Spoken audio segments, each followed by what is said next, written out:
Today we have Dr. Jennifer Fitzgerald with us. She'll be, our topic of discussion today will be It Starts with the Egg, Optimizing Oocyte Quality.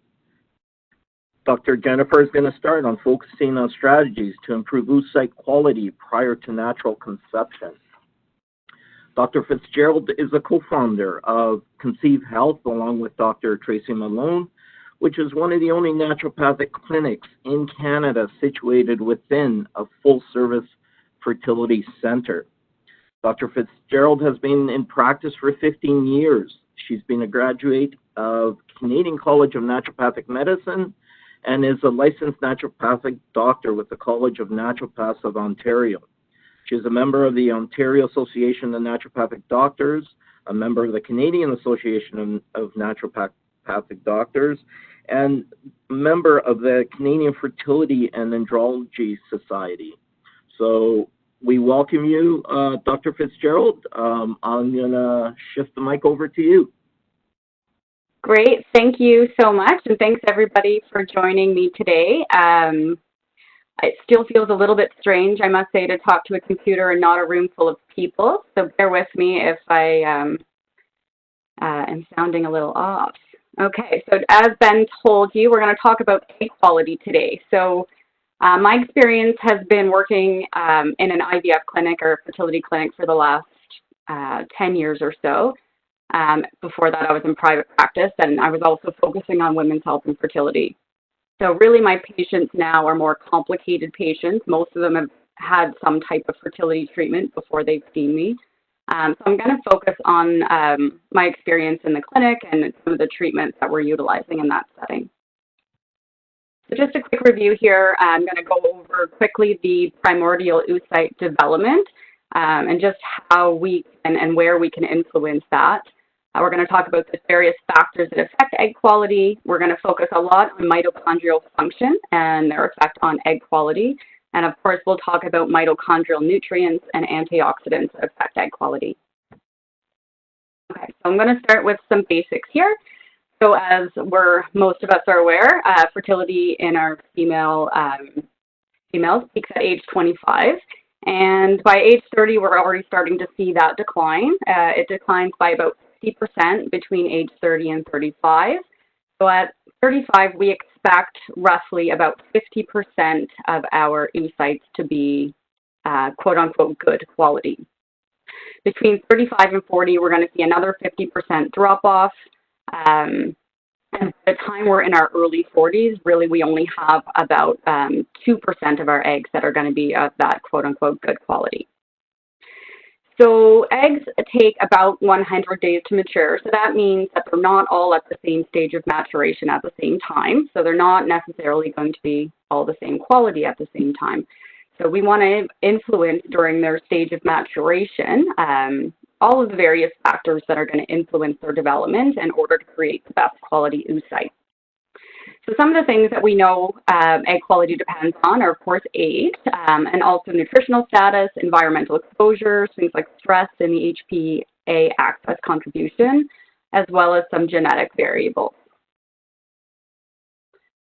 Okay, so this diagram shows us our oocyte development, starting with our little primordial oocytes right down here. So these ones have been in hibernation from the time the female was a fetus herself and have stayed that way until sexual maturation. So sexual maturation happens over here, goes through the first stage of meiosis, and then once it becomes activated, so that's basically selected, we have about a 90-day window prior to ovulation where we're going to get a cleavage of the first stage of cleavage happening. And also, that's where our chromosomes are separating, and we're going to get mitochondrial development. So this is really the key piece that we're focusing on in terms of the studies right now, is this kind of 90 to 20-day period prior to ovulation. And then we're also starting to get some research here in this primordial phase. So these are the ones that remain quiet, and sometimes even in an older female, we'll still have those primordial oocytes, but they're not responding anymore, and our hormone changes have stopped them from responding. So here, they're noticing certain things. For example, DHEA is being investigated to try to wake up some of these primordial oocytes. And that theory is that these are an unchanged DNA, so they haven't really had the exposure as some of these other ones that have been hanging out in prophase for a longer period of time. So we have DNA being, divided in these stages to make our oocytes that have one copy of our DNA strands. And then the other important thing that's happening in this stage is the development of energy, or ATP. And that is done by the oocytes rapidly generating mitochondria in that stage. So that we're going to talk about that in great detail here. My computer will respond. There we go. So each oocyte contains, on average, between 200,000 and 500,000 mitochondria. So that's about 100 times more than other types of cells or somatic cells. So that means that we know oocytes require a lot of energy. So we also know that in that period of time prior to conception, the number of mitochondria within the oocyte rapidly increases. So it goes from about 6,000 to about 200 to 500,000 in that period of time. The mitochondria located within, the DNA located within that mitochondria is different than our nuclear DNA. So mitochondrial DNA is a circle, not a spiral helix like our nuclear DNA, and it's very, very sensitive to damage. So it mutates about 17 times faster than our nuclear DNA. So very, very vulnerable. And then the main other issue is that our damaged mitochondria will actually replicate faster than the healthy mitochondria. So here we're going to get an uptick in these damaged mitochondria that aren't really going to be efficient in producing ATP. And that's because these mitochondria DNA don't have protective histones, they don't have any DNA repair enzymes, they don't have introns like our nuclear DNA does to sort of self-regulate the repair when they become damaged. So during that preconception, or that 90 to 20-day phase before ovulation, we're rapidly replicating these mitochondria. And it's like the whole purpose is kind of like storing energy. So we need as much ATP as possible because that egg is then going to pass those mitochondria into the embryo, and that's going to dictate the early embryogenesis of that new embryo. So all the mitochondria that we find in an embryo from the egg. So if you look, we said there's more than we pass about 100,000 or more to that embryo. So that by the time the egg fully matures and starts dividing, and when we look at a sperm, an active sperm that's ready to fertilize an egg, it has less than 100 mitochondria in it. And so those actually get stripped off during the fertilization process, and only the maternal mitochondria are entering that oocyte. So here now we have an embryo that's developed. So let's hope it's gotten, a normal DNA blueprint at this point in time, and we have a good number of mitochondria. So that is going to be the most mitochondria that egg's going to get. So at that point, no more mitochondrial replication. And now what happens in the embryo is those cells starting to divide rapidly. And so those mitochondria are now going to get up and shared between all of those cells within that mitochondria.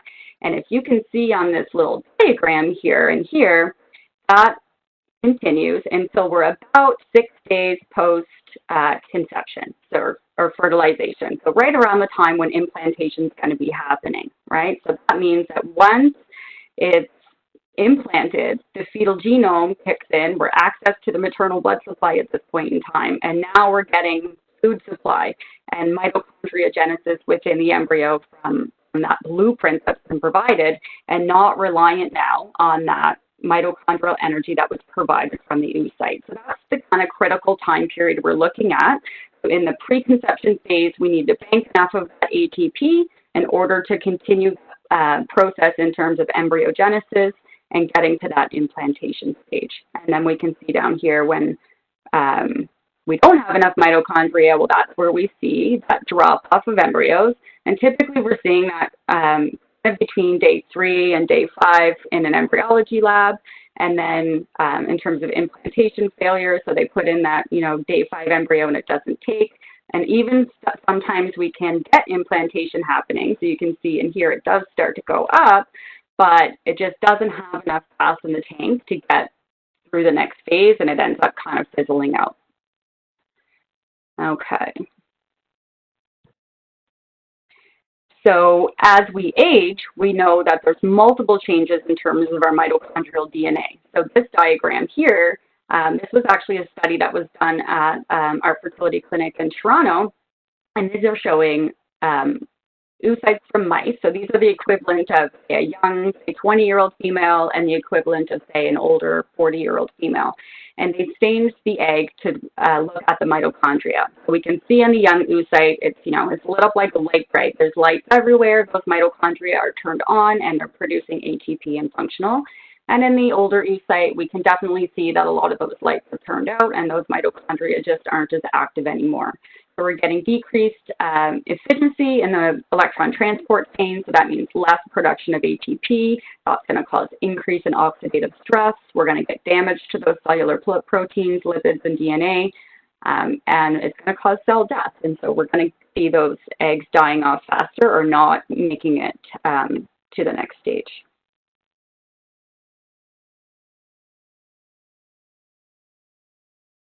Okay, so nutritional status will also affect our mitochondrial DNA.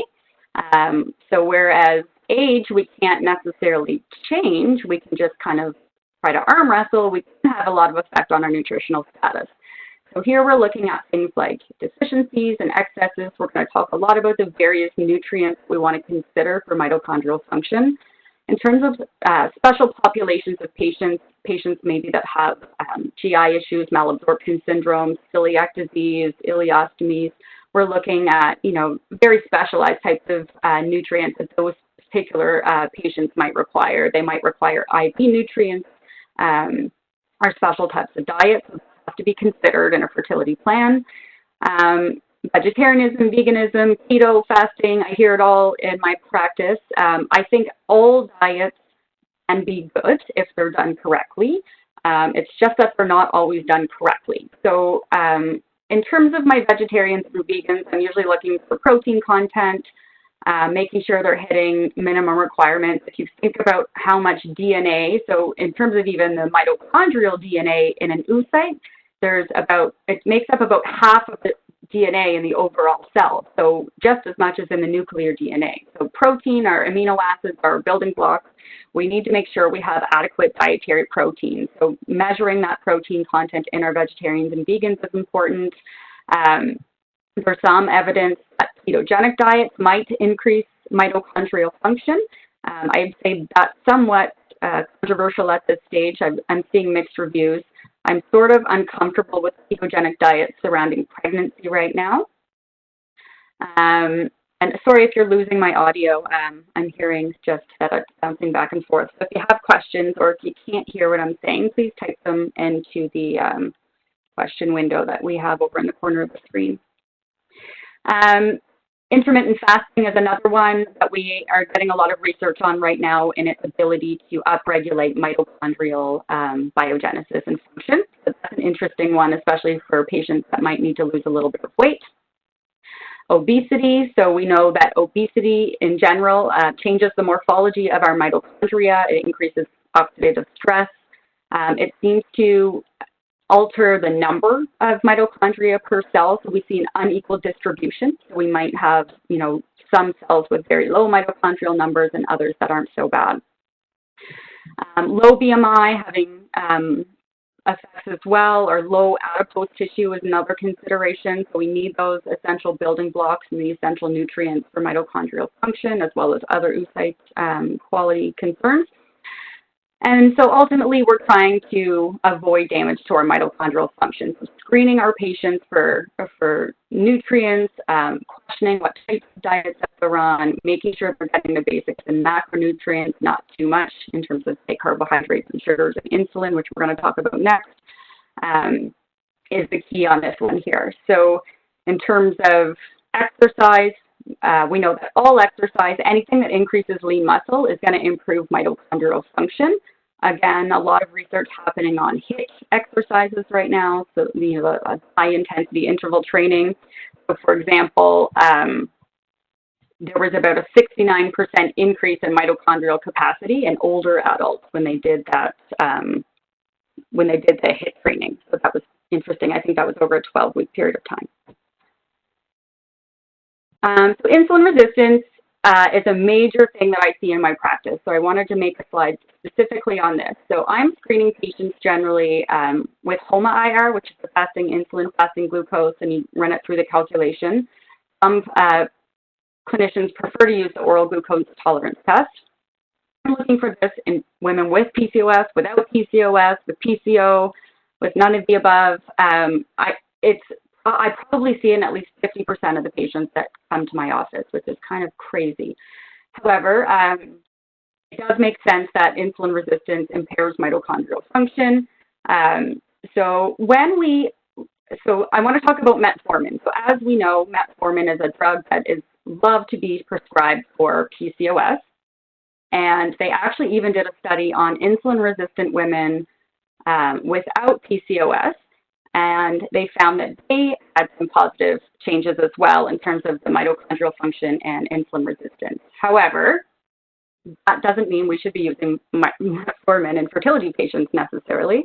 So when we look at what happens within the actual ATP production and the mitochondria, we see that metformin actually interferes with complex 1 and 2 of the electron transport chain, which essentially lowers ATP. So that's definitely not what we want when we're trying to improve egg quality.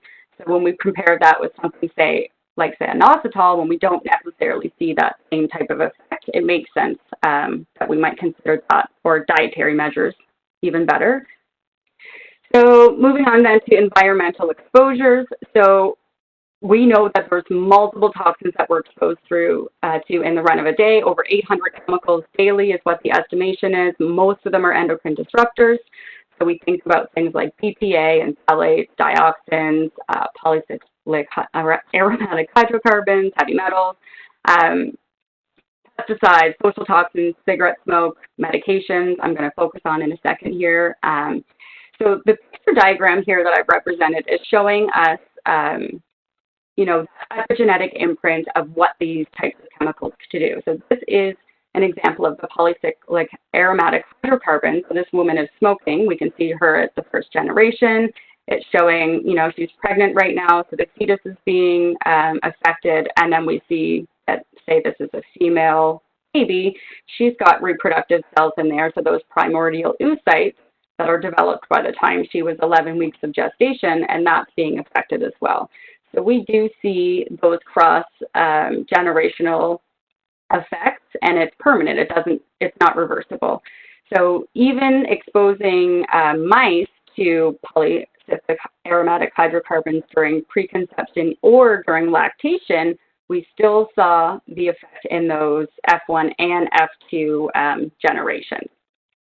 So it doesn't have to be a major exposure like chronic smoking.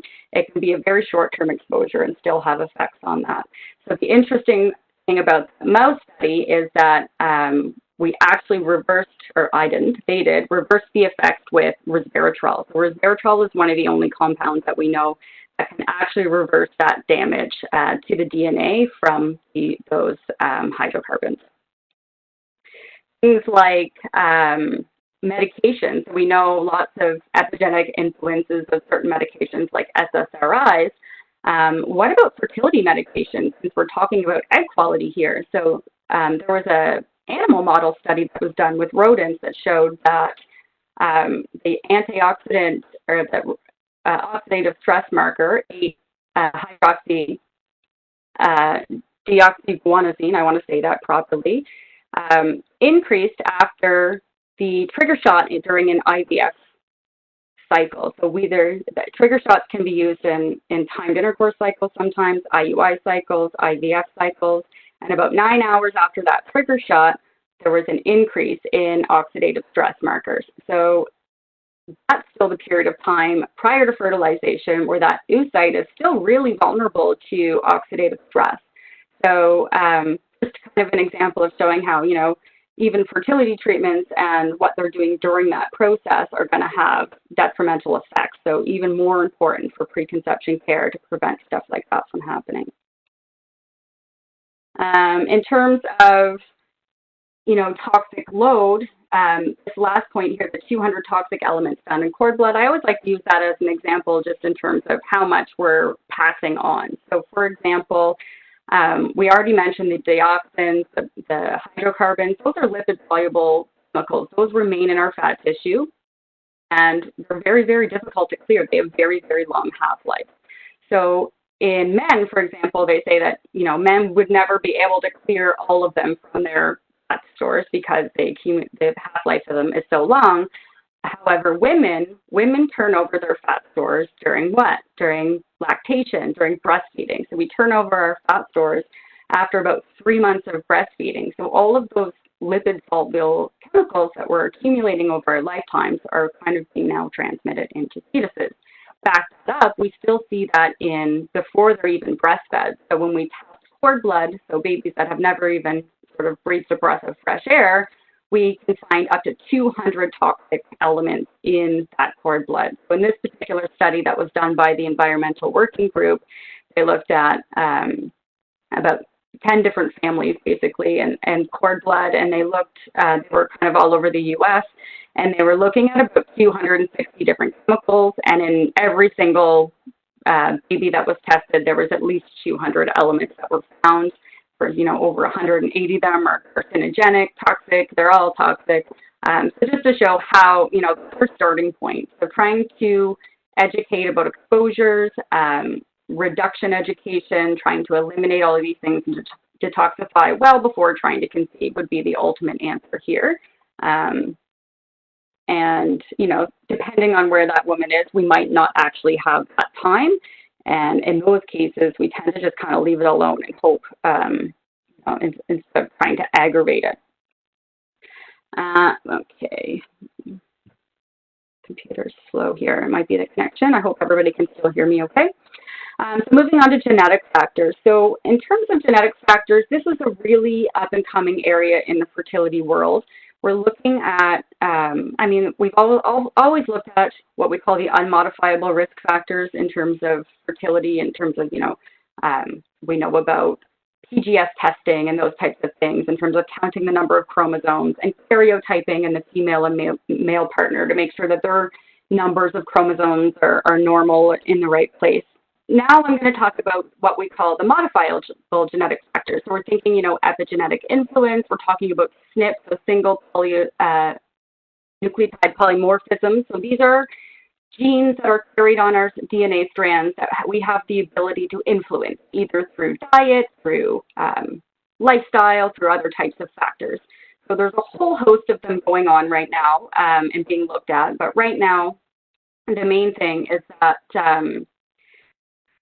each one of these things is going to dictate a certain part of our health, but not one of them alone is going to influence necessarily egg quality. It's going to be a combination of those things. So I'm going to show you a picture on the next slide that tells us a little bit more about that. But here I'm going to just kind of talk about individual genes and how we look at those.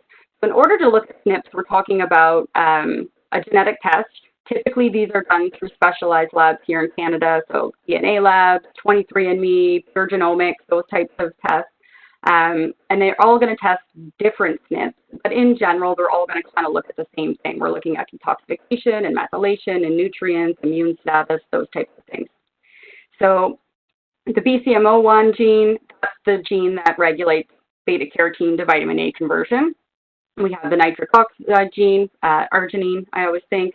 SOD gene, that's antioxidants, CoQ10, N-acetylcysteine, things like that. The FLT2 gene for B12, the MTHFR, think folate, the detox hormone gene. So we got phase 1 and phase 2 genes going on in there. We've got our methylation genes, so folic acid, choline, things like that. We've got immune factors that can contribute as well, so upregulating autoimmune responses or inflammatory responses. And then our ability to utilize or require antioxidants, so SOD genes, NQO1, which is the CoQ10 gene, CRP, so for inflammation, things like that. So on our next slide here, this is my steroidogenesis chart. I use this all the time in clinic. So I'll pull this out, and whenever I've done one of those genetic SNP tests, I'm looking for patterns. So like I said, it's never just one gene, it's groups of genes. So this is just showing steroidogenesis and sex hormones right now. We've got our cholesterol molecule up in the top here. Progesterone can go down into either cortisol production or androgens, which then start into our estrogens, and then all of our estrogen metabolites, and then our clearance here. So again, we're looking at patterns, not at specific genes. We never treat genes, we treat the whole picture. And I'm going to show an example of how we might use that in a clinical IVF setting on this slide. So this is about estrogen metabolism, and this is honing in right on the estrogen metabolism pathways. We've got phase 1 and we've got phase 2 on the bottom. So in this particular trend here, we're seeing that this patient has a fast CYP1B1, which is that phase 1 detoxification of estrogen, shunting it down into our 4-hydroxy pathway here, which we don't want. So down here, when we come down into phase 2, we need to be able to clear those metabolites, and we want to clear them rather quickly. And if we don't, if we have issues with, say, our COMT genes or those other phase 1 genes, or phase 2 genes, we get a slowdown of that. So here we get an accumulation of those estrogen byproducts. It's going to create something that we call quinones, which create oxidative stress, DNA adducts, DNA damage, and free radicals, right? So we need to be able to clear free radicals here with this SOD2 gene. But if we have a compromised, say, SOD2 gene and we can't clear those free radicals, then we're in trouble. Same with our GST genes, trying to clear those next phase of estrogen metabolites. This is kind of like what we would call the perfect storm in terms of egg quality. So if, we had one of these SNPs on its own, we probably would never see any issues. But when we combine all of these types of problems in one spot, now all of a sudden we've got some complications that need some attention. So assessing oocyte quality, we've got, I hope everybody gets a copy of this presentation after, because if it's cut off, that's terrible. So assessing oocyte quality, we've got some day 3 hormones. So of course we need to look at our FSH, our LH, our estradiol, prolactin, AMH is important as well. Those are on day 3. Outside of day 3, you're going to look at progesterone, prolactin can be useful, thyroid hormones, androgens, things like that. I'm not usually the one doing those tests, to be honest. Those are usually already done by the time the patient gets to me in a fertility clinic. But when we're treating patients that are just kind of starting out, those are things that I might run on my own. Ultrasounds, looking at antral follicle count, so the number of eggs in each ovary at the beginning of the cycle is important to know. Ovarian size and volume can be telling sometimes. The presence of cysts are always going to be problematic. Nutrient testing, so I'm usually looking at things like ferritin, vitamin A, B12, vitamin D, beta-carotene, homocysteine, glucose, insulin, fasting levels. I'm calculating HOMA-IR. And then obviously if, that patient is displaying symptoms of a specific issue, I'm going to be looking at that as well. Sometimes micronutrient testing, I'm going to use that in the more complicated patient. So if there's more, chronic GI or chronic inflammatory stuff going on, I might look at stuff like that. Dutch tests and SNP testing, I think those are really interesting to do together. So if I see unusual results, so, failed IVF in a younger patient where it was unexpected or didn't seem to make a lot of sense, or older patients where we're trying to tease out other reasons for diminished ovarian reserve and things like that, I would look at both of those together. So the Dutch test looking at those hormone metabolites, and the SNP test actually looking at the genes, and then you can actually draw a really cool picture based on those. And drawing relationships, and it's much, much more interesting and accurate than the serum test that we're getting from the fertility clinic. What else there? IVF, most people don't consider that to be a test, but, oftentimes we actually consider that first IVF cycle somewhat diagnostic. We've never actually seen the eggs outside of the body before. We first look at them. Do they fertilize? Do they grow to blast? All of those types of things. So there's lots of information we get from the physical appearance of eggs.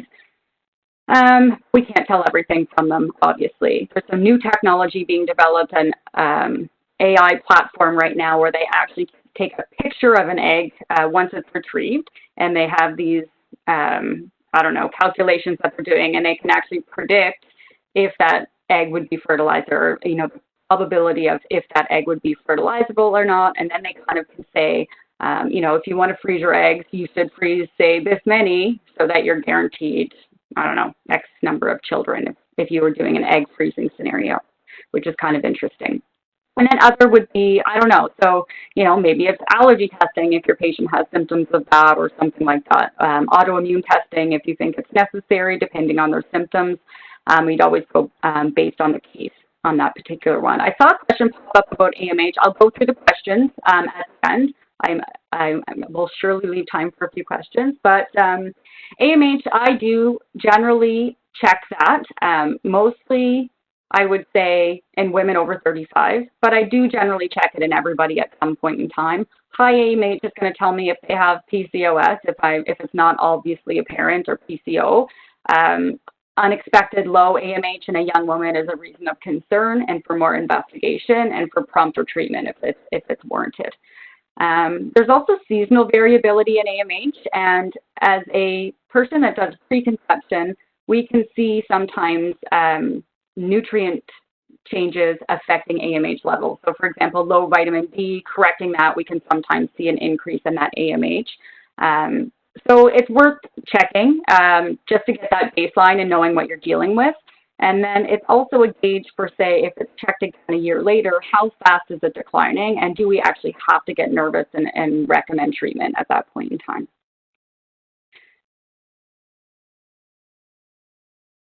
So this is kind of a cool shot here. So what do we do about all of this? And this is a picture of mostly the electron transport chain and all the nutrients that are required to go through that process. And this is kind of the powerhouse and the climax of the whole mitochondrial process here. So there's a bunch of nutrients at play, and we can see up at the top of our screen here from our glucose, from our fatty acids, we've got pyruvate being formed and glucose coming in, and it's going to come in through the cell, and it's going to come down through the Krebs cycle, which is being shown down here. We've got a bunch of B vitamins at play in here. We've got the electron transport chain coming around over here. We can see our carnitine shuttle. So carnitine bringing our free fatty acids in for beta oxidation over here. And in terms of the electron transport chain, we've got our complex 1, complex 2, complex 3, complex 4, complex 5. So we can see all of our various nutrients and where they're involved. So our CoQ10, which everybody has heard about by now for fertility, is involved in the transfer from complex 1 to complex 2 and complex 2 to complex 3. And we've got B vitamins in every stage of the game here. We've got riboflavin and thiamine, folate and B12 happening. Niacin is abundant in here as well. We've got selenium, we've got vitamin E, we've got melatonin, we've got taurine, we've got selenium. So we're going to talk about some of these nutrients and how we're going to use those to improve egg quality. Let's see here. Okay. So this picture shows us our methylation cycle. And I'm talking about B vitamins here. So when we think B vitamins, we think folate, methylation, B12, things like that. But there's more than just folate and B12 involved in the methylation process. Here it's just kind of highlighting our genes and which nutrients are involved in these processes. So this is actually taken from a genetic report that I ran on a patient, and it shows essentially each compromised gene pathway that she has in that methylation profile, and then it tells us where we're going to be able to influence that. So here's our dietary folate coming into the scene, and here's our activated folate, so that MTHF that we're looking for. So she is obviously a candidate that requires that MTHF, and even has a issue getting that over into the methionine cycle over here. So in our pyruvate dehydrogenase complex, we require vitamin B5. In order to convert NAD to NAD+, we need vitamin B3. In terms of FAD to FADH, we need B2. In terms of the Krebs cycle, vitamin B1, B2, B3, B5, electron transport, as well as our methylation cycle. So B vitamins are required for pretty much every single step of the game here. Coenzyme Q10. So I showed a slightly similar picture earlier on, and we looked at the first two windows here, the young oocyte and the old oocyte. So the next one is showing that similar older oocyte when we've had CoQ10 added into the diet of this particular animal. So we can see that the addition of the antioxidants is going to reactivate and return on some of those mitochondria. So we actually see in the animal model that CoQ10 improved egg numbers, so quantity and quality. It improved embryo quality and the pregnancy outcome. Basically, how they kind of figured all of this out is that they saw this huge ATP spike when they were watching the egg develop in the culture medium, essentially. So that's where they started digging around for the ATP production in the mitochondria. So there's many, many, many animal studies on coenzyme Q10 at this point, and they pretty much all are showing some type of benefit. So whether it's increased oocyte reserve, or it's mitochondrial function, or it's decreased aneuploidy or chromosomal abnormalities, things like that, straight across the board in animal models, we're seeing a lot of improvement from coenzyme Q10. When we put CoQ10 in a human, it's not necessarily giving us as significant results as we had hoped initially. It does show promising results, and there's multiple studies underway on coenzyme Q10 in humans. So we do see, for example, an increase in response to, say, Clomids or those types of medications in PCOS women when they're given Clomid and CoQ10 together. And Clomid is notorious as well for linings, the endometrial lining, and CoQ10 seems to reverse that effect as well. And so nobody really is sure of the mechanism of that one, but that's what seems to happen. In ovarian stimulation cycles, so that could be IUI cycles or IVF cycles. In this particular study, it was on IVF, but they saw that it decreased the rate of aneuploidy in the embryos themselves. So that means it decreased any mistakes, essentially, in the chromosomal development. However, they didn't necessarily see an increase in clinical pregnancy rate. And the reason for that was the study was too small. So they didn't find the statistical significance. So whereas they found the aneuploidy rate it went up from 46.5% to 62.8%. The clinical pregnancy rate was 33% for the CoQ10 group and 26.7% for the control group. So there was an increase, but because the study wasn't big enough, they couldn't actually say it was statistical. So that was a study done here in Toronto, actually, and one of the first ones done on humans and CoQ10. And the reason why they didn't get large enough study is they actually had to end the study early because the control group somehow got leaked to what the agent was, and some of the people in the control group actually started taking the CoQ10 and they botched the study. So that was not cool. Anyways, also I forgot to switch my slide. I'm just talking. Here we go. Also, they're putting it in culture medium now. So they've been trying to do this for quite some time and adding different agents into culture medium. So instead of, say, giving it for the preconception period, how does it influence the cells in that shorter amount of time? So they do it in something called IVM, or in vitro maturation. So that's where they take the egg out a little bit earlier than you would normally, and you actually mature that egg in a culture medium instead of in the body. So it does tend to dissipate out of culture medium. They haven't really perfected it, but when they do, it seems to increase the oocyte maturation, and it decreases the rate of aneuploidy.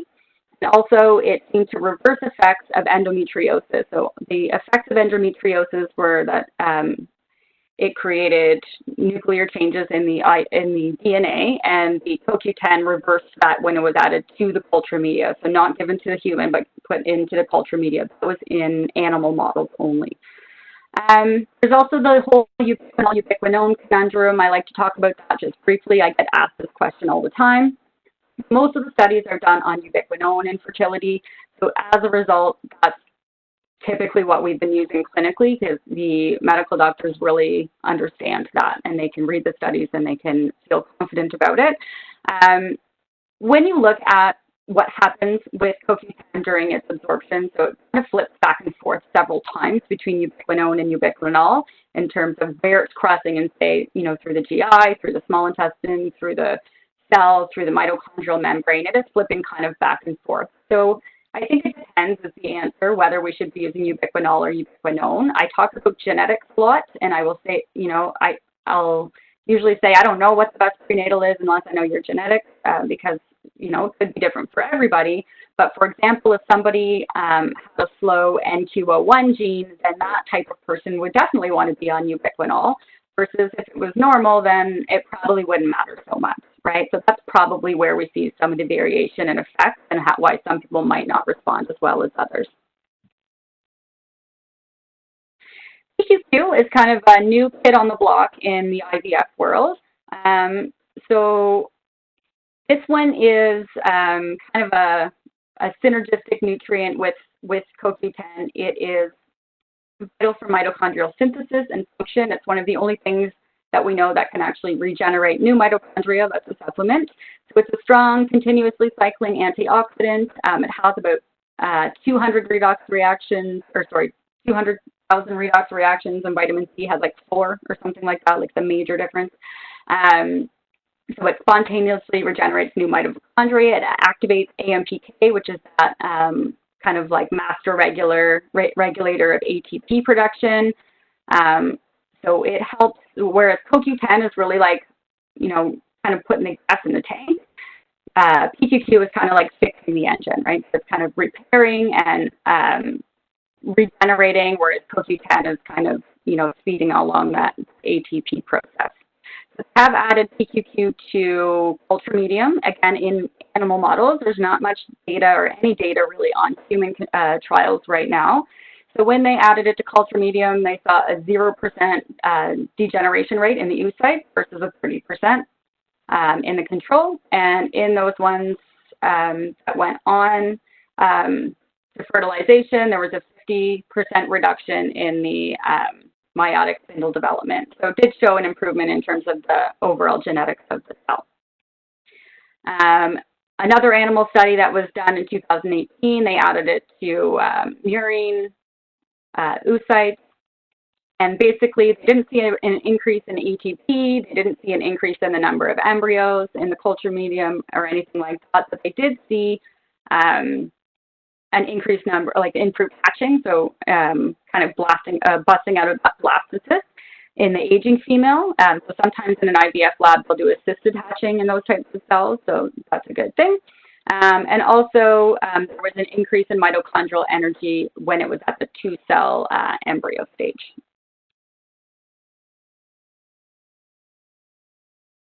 Okay, looking forward here. So melatonin, just time checking myself here, perfect. So melatonin, so this is an endogenous hormone and also as exogenously as an antioxidant. So in our picture here, we can see it's kind of working on 2 different spectrums. It's working directly as an antioxidant and then indirectly through receptor-mediated control. So melatonin influences multiple genes, inflammatory markers, those types of things that you'll see here in the picture, which the picture's cut off on my screen, so I'm hoping that you can see it. It influences epigenetic changes. We know that melatonin is made in the cumulus cells of the ovary, so those cells that surround the oocyte itself and communicate with the oocyte itself. And as the egg grows during that follicular phase, the level of melatonin in the follicular fluid increases.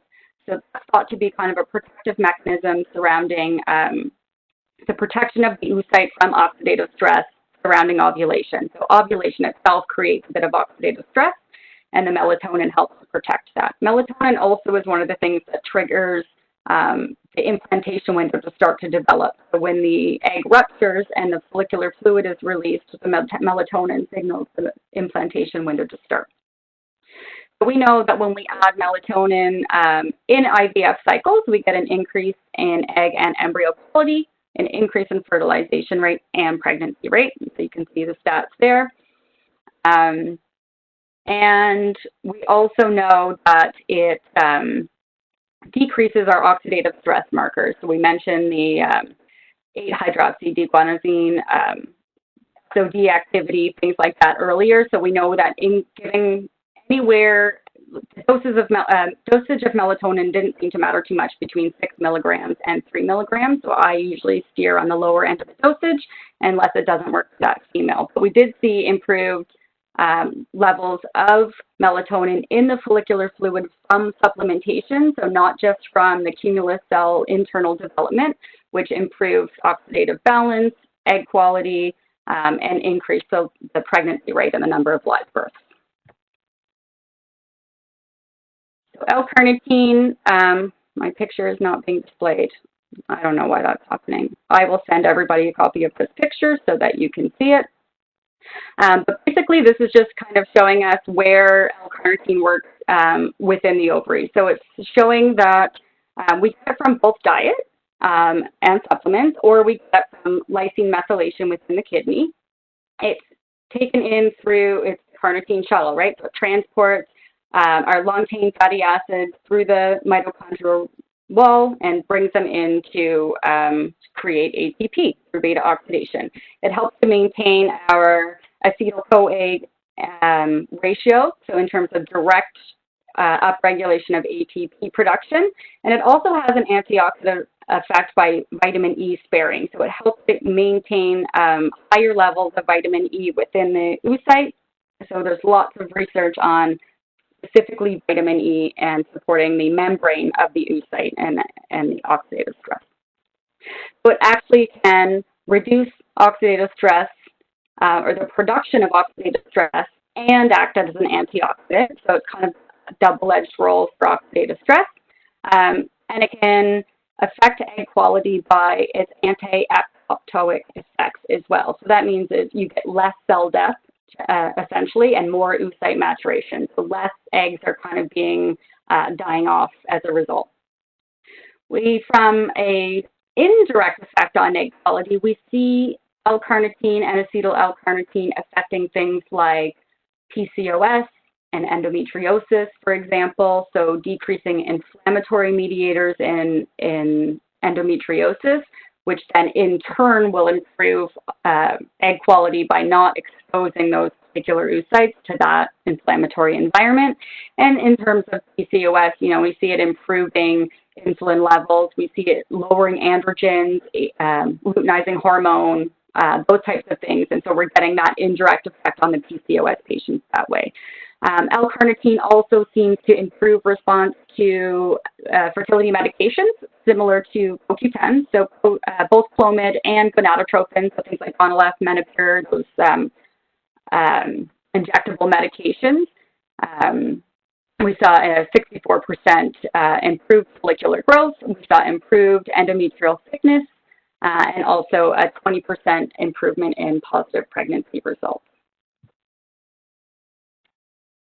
So N-acetylcysteine is not necessarily one of the hardcore mitochondrial nutrients, but it's one of those nutrients that's required for the detoxification and the clearance and those types of things. So in terms of phase 2 detoxification and those GFT genes, the COMP genes, is where we're considering it in terms of clearing oxidative stress. So lots of evidence in terms of its protection on the mitochondria.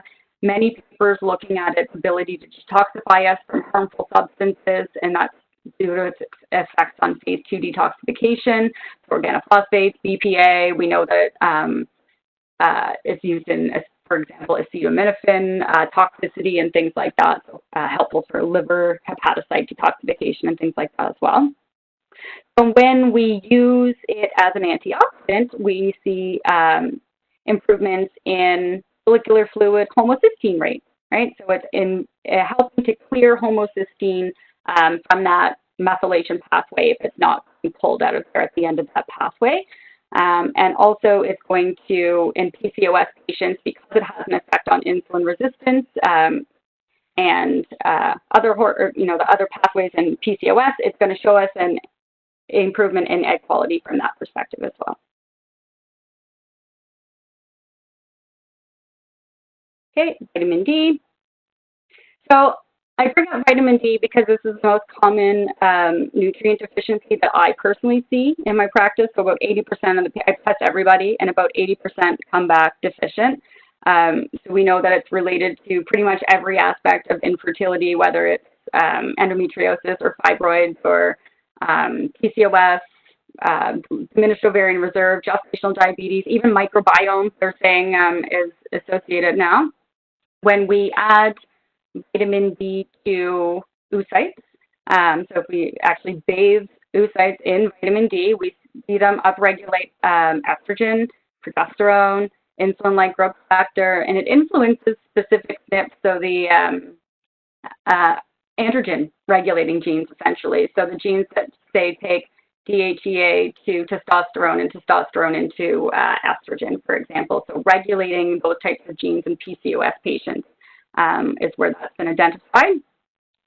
We know that vitamin D also plays a huge role in the acrosome reaction and selection of the oocyte to a spermatid. So there's a high level of vitamin D in follicular fluid paired with a high number of vitamin D receptors on the head of the sperm. And so if you actually measure the spermatic fluid, it's very, very low in vitamin D. So the theory is that those high levels of vitamin D receptors on a healthier sperm coupled with high vitamin D in a healthy oocyte are one of the things that regulate the selection of that healthy sperm and then facilitate the acrosome reaction and fertilization.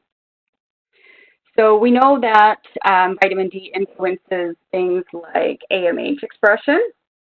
It also has some seasonal variation. So when we measure women in the winter for AMH, their levels are actually a little bit lower than in the summer sometimes. So about 18% of people will have kind of a seasonal variation. So that kind of associates with the number of people that have genetic influenced vitamin D issues. So testing for vitamin D, if it's low and adding that back, we can actually sometimes see an upregulation of secretion of AMH, and that's secreted by the granulosa cells.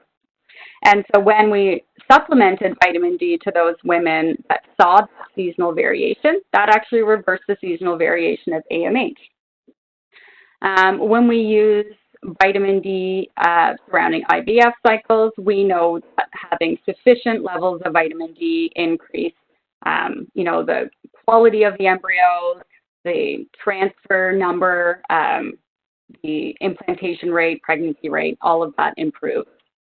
And we also know from a prenatal perspective, it is hugely responsible for things like prevention of preeclampsia. It affects things like birth weight, immune system of the child, things like that. So definitely screening for vitamin D. I work with 12 reproductive endocrinologists, and one of them routinely checks for vitamin D, and 11 other of them don't, right? So not very many people are usually being screened if we're not screening them. I'm going to jump into beta-carotene here because I just got a couple minutes left. I'm almost done. Beta-carotene, I mentioned this gene earlier. This one comes up a lot in the IVF clinic as well. We see this common trait where we see a lot of follicles, or we call that PCO in the ovary, and they don't respond to hormone treatment. Or we see, normal levels of estrogen, but thin linings. And so why is that? And they've been struggling to make this connection. So one of the connections that's been made is the BCML1 gene, so beta-carotene to vitamin A. So we need vitamin A for things like folliculogenesis, so to trip up that initial stage of maturation of the oocyte and even in oocyte selection in fetuses. So there's suggested that switching that cellular process from mitosis to meiosis within the germ cells is actually regulated by retinoic acid. So even like beyond preconception, it's important. But nevertheless, in the fertility clinic, we seem to see a correlation with high levels of beta-carotene blocking estrogen receptors in the endometrium, so creating that kind of thin lining. And then also in terms of it the oocytes not really responding and growing in response to the estrogen, the FSH. So it's kind of this conundrum. So if we have high levels of beta-carotene, we almost sometimes need to give vitamin A to balance out that equation. So checking for vitamin A on the opposite end of the scale, especially if we see an elevation in beta carotene. So beta carotene, in my experience, goes up very, very quickly, especially in those poor converters. You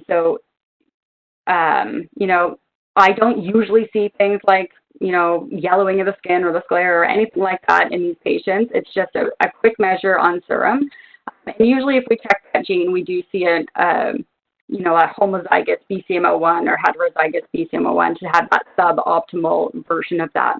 And so we're going to get slow conversion into vitamin A. And if we have a lower, like, you know, on the bottom, say 30% of that vitamin A reference range, then I'm usually going to supplement a bit of vitamin A in that period of time. So the problem lies with the too much beta carotene and then the not enough vitamin A, right? So it's important to look at both sides of that spectrum. And then in terms of inositol is the last thing I'm going to talk about today. And inositol is used, we hear about it all the time for PCOS as an insulin sensitizer, which is super important if we're seeing insulin resistance in these women, but it's also a second messenger for FSH and TSH, which again are super important for oocyte growth. So FSH, follicular stimulating hormone, we obviously need that to trip up that initial kind of selection phase of the oocyte. TSH is a growth factor for eggs and embryos. So we need that to be in good supply in this period of time as well. So oftentimes I'll see, you know, as women go through more treatments, they either get less and less and less responsive to these things, or they develop hypothyroidism. And inositol is one of those things that can sometimes go in and reactivate and wake up those types of receptors. Older women that don't respond to fertility treatments seem to respond well to it as well. We know that inositol, specifically myo-inositol, concentrates in follicular fluid, so the better quality oocytes had the higher levels of inositol in the follicular fluid. It improves fertilization, maturation, and embryo development. I mentioned already, we see it improved response in poor responders. And then again, in PCOS, there's multiple effects of inositol in PCOS in terms of its regulation on insulin sensitivity, and then in turn, it's going to affect the maturation of that egg, lower the oxidative stress, and it actually decreases their risk of hyperstimulation as well. Most of the studies done are on myo-inositol, but there's growing research on D-chiroinositol as well. So we know within the ovary, I guess it's a theory within the ovary, it's a 40-to-1 ratio between the dichiro and the myo-inositol. And really what they're saying is if you're looking at androgens, then potentially we want to be considering that dichiro. And if we're just looking at insulin resistance, then potentially it's more geared to myo. But we're getting results with both as long as we're combining them in either all myo-inositol or 40-to-1 ratio. And we're not using dichiroinositol on its own for fertility patients. We did see an adverse reaction there. So thank you for sticking that out with me with poor audio. My apologies of the video and audio quality. But in summary, you know, preconception care is key, especially in the world of aging parents. The average age of the first child in Canada is now 29.2 years, and that's an old stat. That's from 2016. I bet you it's older now. Clearly, we need antioxidants when we're using IVF and trying to treat female egg quality issues. Some limitations are going to include the longevity of humans. You know, like our lifespan is not the same as a mouse, and so doing an eight-week trial on CoQ10 is not going to give us the same results. So, you know, we're talking about this 100-day process right now, but really I think it's much longer than that if we're going to get really good results. So we're saying typically 1 preconception cycle, even 2 in some women, is going to be necessary to really get some improvement. So like 2 kind of complete turnover cycles. And also obviously integrating with any type of ART or advanced reproductive technology is super important. IVF, even with the best technology and the best lab in town, still doesn't produce a baby most of the time, right? So that's where we really come in. Okay, so now I'm going to see if I can find any of these questions. I've got the questions here for you. Can you see them, Jennifer? I can see one, I think. I just see one about AMH. Okay, I've got a few here, and I'm going to um, I'm gonna I'm gonna call them in terms of when they came in. So Yeah. number one, in terms of assessing egg quality, are you testing AMH straight off the bat, or do you hold off in particular situations? I usually test it right off the bat. Yeah, I usually test it right off the bat. I think I already answered that question earlier, so I'll move on to the next one. Great. Do you use regular labs to check beta carotene and vitamin A, and how often do you see deficiencies? And then just a follow-up to that, what would be your level of concern of each nutrient? Yeah, so I typically just run them through general labs, like Life Labs and Dynacare do both. That's generally what I'm using. A couple of our locations, we do it on site, like we have a private lab that runs our own reagents, so that's done internally. But Dynacare and Life Labs for sure both do them.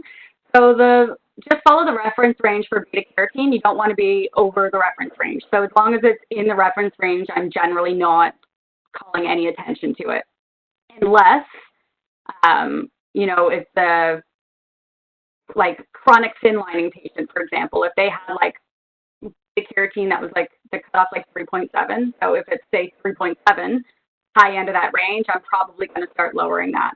With vitamin A on the flip side, 1.6 is kind of my magic number. So if it's 1.6 or low or below, I usually give vitamin A, and if it's say above 1.8, I don't. So vitamin A, as we know, is a stored nutrient, stored in the liver. It depletes slowly over time, right? So when you see it starting to drop down, then usually it's a sign of a problem. Okay. Great. Next question is it all B vitamins that improve AMH or a specific one? All B vitamins. So there's not been a specific B vitamin, to my knowledge, that directly increases AMH. Vitamin D has been suggested to increase AMH if it's low in the woman. So basically, and I think most of the studies are in fact on PCOS women in that particular category. So if she has, say, PCOS and low vitamin D, and they corrected the vitamin D status, it regulated the AMH. So in that regard, if the AMH was high, it can actually lower it. In other women without PCOS, it can actually increase it. Sorry, I misspoke there at the beginning. Great. Next question. Does CoQ10 versus ubiquinol matter? So again, I do think I mentioned this again. So I don't know is the main answer. So according to research that I have seen, it doesn't really matter as long as you're using ubiquinone in a soft gel in an oil base. So if you're doing that, then like in terms of serum levels, apparently it's kind of equivalent from doing ubiquinol dosing to ubiquinone dosing. So the studies that I've seen that showed really like big changes would be the ones that were saying using the initial studies on CoQ10 were using like hard pressed tablets that weren't like oil based in soft gels or anything like that. And then we use a combination with PQQ in it. So in Canada, the only version of that is with ubiquinone in a soft gel. So that's what we've been using for a number of years at this point is ubiquinone plus PQQ. And how much CoQ10 do you recommend? So, I mean, treat the patient. Younger patients aren't going to need as much. Older patients are going to need more.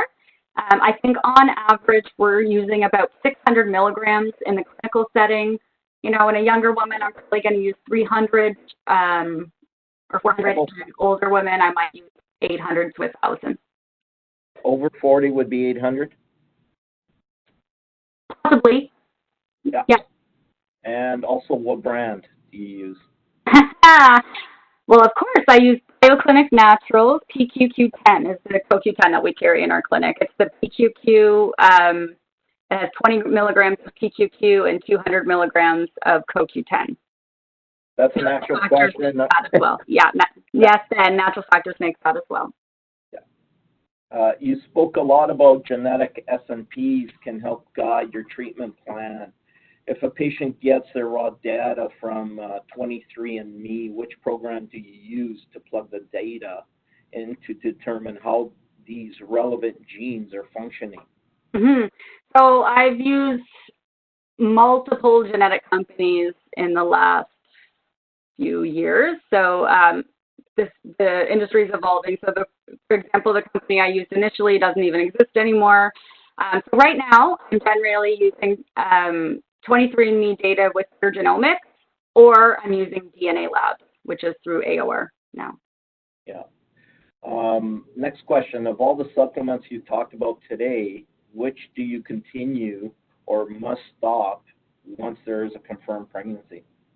That's a really good question. So to be totally honest, I don't usually change anything when they first get pregnant.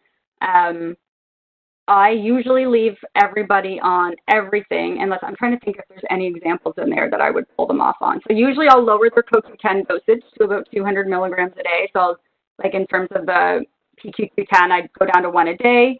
It really depends on what they're taking already, but I usually keep people, so my patients are usually have been on an egg quality program, and I'm not going to stop it until I know that this pregnancy is confirmed. So we wait until we get a heartbeat on an ultrasound, and then typically I start weeding things out and switching over to like a more long-term pregnancy plan. There are definitely exceptions in that rule, but that's generally what I would do. Great. Are you ever using L-arginine for poor responders? I do, yeah, for older women, they're poor responders or premature ovarian failure. Yeah, I didn't include that as kind of a mitochondrial nutrient, but definitely there's a role in it for L-arginine. We use it in thin lining patients sometimes too. The data's not that great, but sometimes when nothing else has worked, you do it. So L-arginine, you got to dose super high. That's the main thing. It's like at minimum 3 grams, and the research goes up to like 16 grams to get a good response. So sometimes it's really hard to get people who are already taking so many other things to get them to add stuff like that in. And I don't know if you've tasted powdered arginine, but it doesn't taste good. So it's a tough one. Great. Okay, I think we are out of time for questions, Dr. Fitzgerald. All right. Well, thanks everybody. On if you behalf have of questions, you can email me. My email address is drfitzgerald@conceivehealth.com. One more time. Dr. Fitzgerald, so DrFitzgerald @conceivehealth.com. Fantastic. Dr. Fitzgerald, on behalf of all of us at Bioclinic and our participants today, we thank you so much for your time, taking time from your family to be with us. I know you're in the Maritimes, so we wish you all the best, and thank you so much for being with us today. Thank you, and if you could send some of that sunshine my way, I would be greatly appreciative. We'll certainly try. I don't know if we have that much power, but we'll say a prayer for you. All right, sounds good. Okay, to everybody out there, we thank you so much for being with us. Just a reminder that our next session will be August 12th, featuring Dr. Joe Pizzorno. He'll talk about autoimmune disease, toxins, and nutrition. Until then, thank you all for joining us. We wish you all the best. Stay safe, and God bless you all. Thank you so much. Bye-bye.